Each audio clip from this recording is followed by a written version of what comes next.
রাতের আধারে নুজুলে রহমতের সময় तमाम দুনিয়ার মানুষ ঘুমিয়ে আছে। ঠিক ওই মুহূর্তে জায়নামাজের মুসল্লা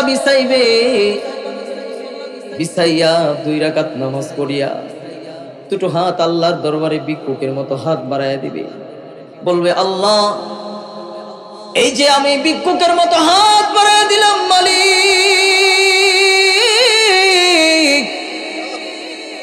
আমার আব্বা কবরে শুয়ে আছে, বাবা আল্লাহ গো আমার বাবাকে নিজ হাতে কবরে নামাইছি, 3.5 হাত মাটির নিচে বাবাকে শেষ দাফন করছি। আল্লাহ গো আমার বাবার আপন বলতে কেউ নাই, এই যে 2টা ভিক্ষুকের মতো হাত বাড়ায়া দিলাম, আমার বাবারই কিন্তু তুমি কষ্ট দিও না, মাফ করে দাও।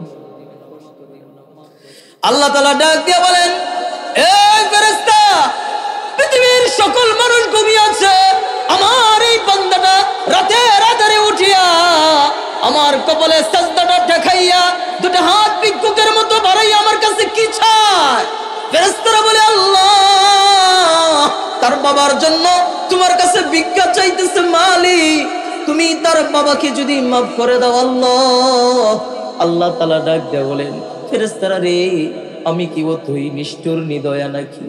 আমি তো আল্লাহ, আমার তো রহমান রহিম কিছু নাম আছে, আমি রহমান রহিম সত্তার আর গফর নামের খাতিরে আমি আমার এই বান্দারা আব্বার तमाम জিন্দেগীর গুনাহগুলি মাফ করিয়া দিয়া তার কবরখানা জান্নাতের ফুল বাগিচা বানায়া দিলাম। আমরা সকলেই কালিমাতুশ শুকর আদায় করি, যে মহান মালিক আপনি আমাকে সৃষ্টি করেছেন, আপনি আমাকে সুস্থ রেখেছেন, ওই মালিককে খুশি করার নিয়তে বলি আলহামদুলিল্লাহ। পাশাপাশি আরো শুকরিয়া জ্ঞাপন করি যে মালিক আমাদেরকে এমন এক ধর্ম দিচ্ছেন, যেই ধর্ম প্রায় পৃথিবীর মধ্যে 4,500 ধর্মের মধ্যে সর্বশ্রেষ্ঠ ধর্ম। এমন এক নবী দিয়েছেন, যেই নবী হলো 1 লক্ষ মতান্তরে 2,24,000 পয়গম্বরের মধ্যে শ্রেষ্ঠ নবী।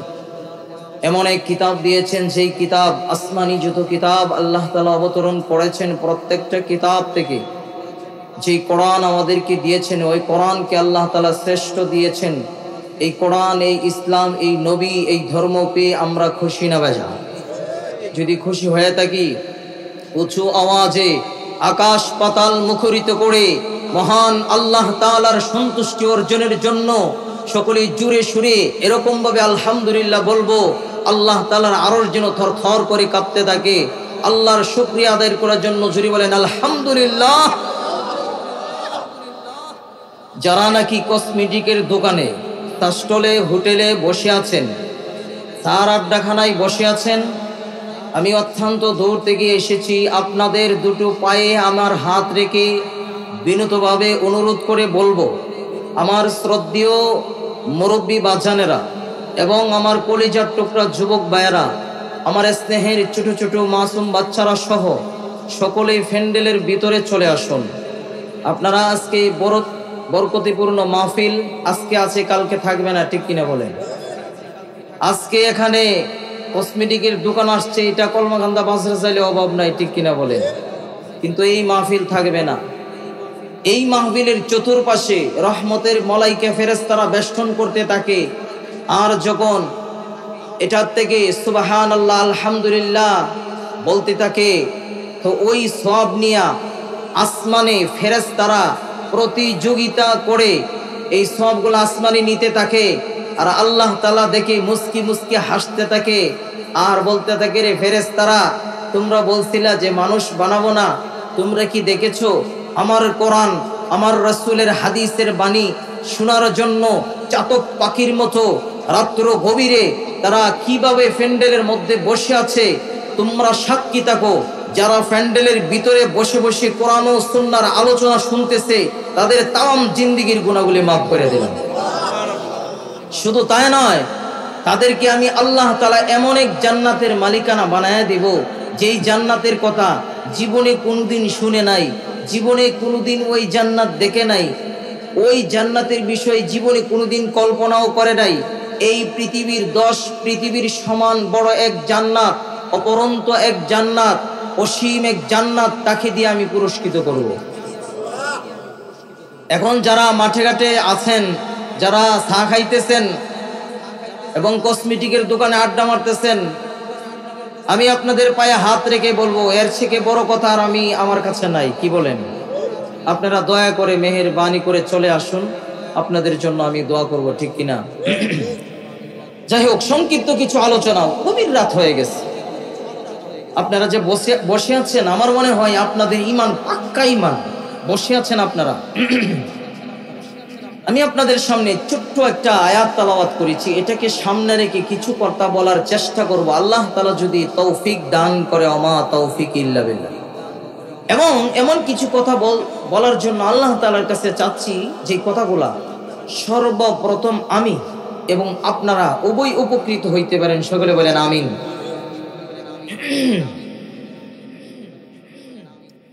আমি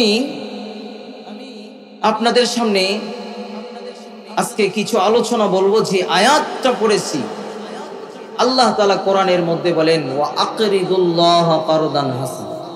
ছোট্ট একটা আয়াত, আল্লাহ তাআলা এই আয়াত নাজিল করছেন।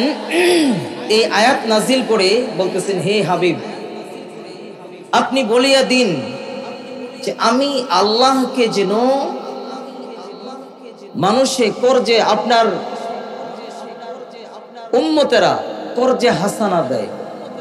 কর্জে হাসানা আমরা দেই না, একজন আরেকজনকে কর্জা দেই না, কর্জে হাসানা দেয়। এই কর্জে হাসানা আল্লাহ তাআলার কি কর্জা করার কোনো দরকার আছে বলেন তো? আল্লাহ তাআলা কর্জে হাসানা চাইছে। কাফেররা বলতেছে, আগে জানতাম যে মোহাম্মদ গরিব, এখন তো শুনতেছি যে মোহাম্মদের আল্লাহ গরিব, কর্জে হাসানা চাইতেছে, আমাদের কাছে কর্জ চাইতেছে। আচ্ছা বলেন তো, মোহাম্মদের আল্লাহ কি গরিব? যে কাফেররা এই কথা বলতেছে, এই কাফেরদের অর্থ সম্পদ, ধন সম্পদ, শরীরের স্বাস্থ্য, সৌন্দর্য, লাবণ্য কে দিছে? জোরে বলেন, কে দিয়েছে? জোরে বলেন, আমাদের মালিক কে? আমাদের রিজিক কে দিয়েছেন? আমাদের হায়াতের মালিক কে?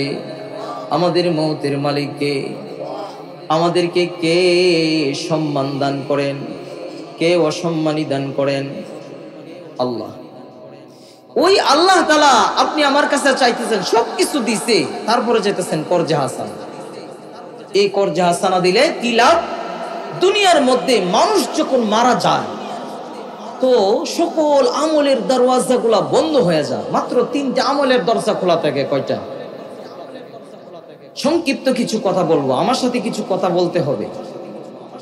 হ্যাঁ না বলবেন, না হলে আমি বুঝবো না যে আমার কথা বুঝতেছেন। মানুষের কয়টা দরজা খোলা থাকে? 3টি দরজা। 1 নাম্বার, কেউ যদি মারা যায়, সে যদি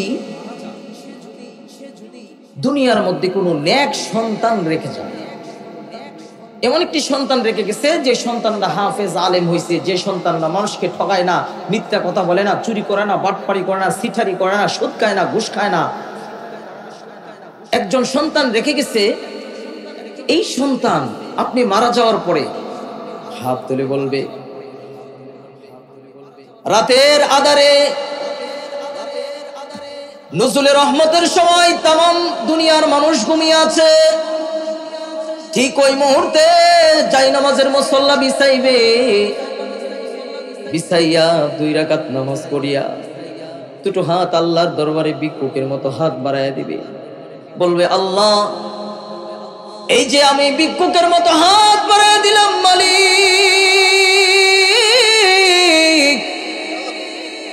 আমার আব্বা কবরে শুয়ে আছে, বাবা, আল্লাহ গো, আমার বাবাকে নিজ হাতে কবরে নামাইছি, 3.5 হাত মাটির নিচে বাবাকে শেষ দাফন করছি, আল্লাহ গো, আমার বাবার আপন বলতে কেউ নাই, এই যে 2টা ভিক্ষুকের মতো হাত বাড়াইয়া দিলাম, আমার বাবারই কিন্তু তুমি কষ্ট দিও না, মাফ করে দাও। আল্লাহ তাআলা ডাক দিয়ে বলেন, এই ফেরেশতা, পৃথিবীর সকল মানুষ ঘুমিয়ে আছে, আমার এই বান্দাটা রাতের আধারে উঠিয়া আমার কপালে সাজদাটা ঠেকাইয়া 2টা হাত ভিক্ষুকের মতো বাড়াইয়া আমার কাছে বাবার জন্য তোমার কাছে ভিক্ষা চাইতেছে, মালিক তুমি তার বাবাকে যদি মাফ করে দাও আল্লাহ। আল্লাহ তাআলা ডাক দিয়ে বলেন, ফেরেশতারা রে, আমি কি অতই নিষ্ঠুর নিদয়া নাকি? আমি তো আল্লাহ, আমার তো রহমান রহিম কিছু নাম আছে। আমি রহমান রহিম সত্তার আর গফর নামের খাতিরে আমি আমার এই বান্দারা আব্বার তামাম জিন্দেগীর গুনাহগুলি মাফ করিয়া দিয়া তার কবরখানা জান্নাতের ফুল বাগিচা বানাইয়া দিলাম। এক নম্বর নেক সন্তান। সময় যেহেতু সংক্ষিপ্ত, কথাও সংক্ষিপ্ত বলতে হবে।